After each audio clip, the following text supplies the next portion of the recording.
runta markaa inii sheego waxaa hadda xamar ka socda waxaan ka baqayaa inuu dagaal sokeeyo oo hor leh iyo qax hor leh dadku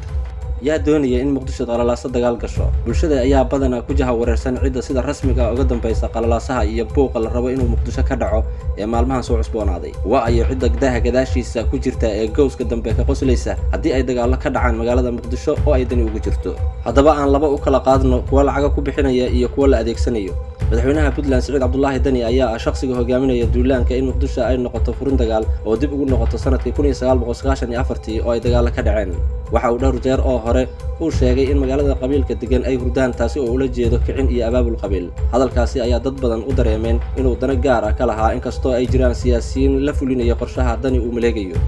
waa tagay 8 markii dhaafay oo maalin loo iska maqanto shaqadii iska socoto soo waay waa wada hadal haye 8 maxaa dhacay waxa ma dhicin haye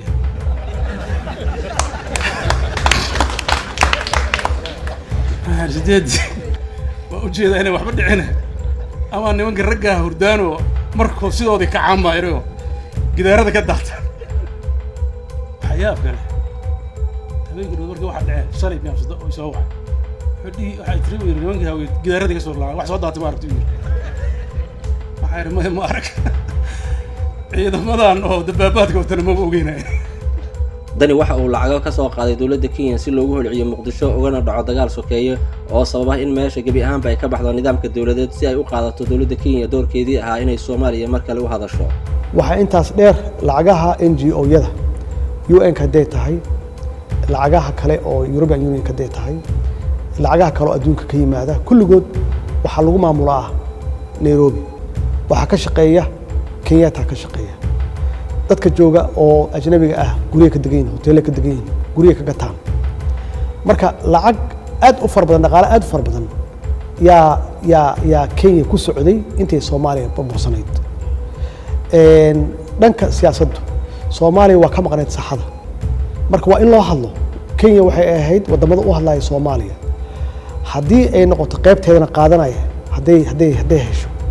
qalalaasaha madaxweynaha Puntland Siciid Cabdullaahi Dani uu rabo inuu Muqdisho ka dhaco waa mid salka ku haya muranka badda ee Kenya ku hayso badda Soomaaliya taasoo haddii culaysku sii xoogaysto Soomaaliya la rabo in looga ergeeyo in culayska laga yareeyo dawladda iyaduna ogolaato in arrinta badda Soomaaliya ee dhamaatay dib loo furo laguna wada hadlo miiska dushiisa si diblomaasiyadeed hadda oo waqtigii dhamaaday oo aan sugayno maxkamadda inay soo goyso go'aan yaan loo imaanay wax leeyahay ma ka soo celin kartaan ma ka soo celin kartaan dacwadii يا دولة قار كليه كسر عليا بالعقل حماس فيه وهذا أو أنتي عن صوت كيسني أفر سنة عن صوت كيسني يو أنتي خرج نوجب بحي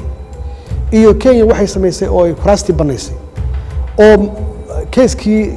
لقى لقوا مدعي أو لو يهدني لما يستين هاوشي وأن سوي إن بلها صوص على القرآن إن نحلو يا والله صوع حلولي هاي بدعي كرتها إن si culayska la kaga dajiyo ma ka soo celin kartaan war kama soo celin karno mana ka soo celinayno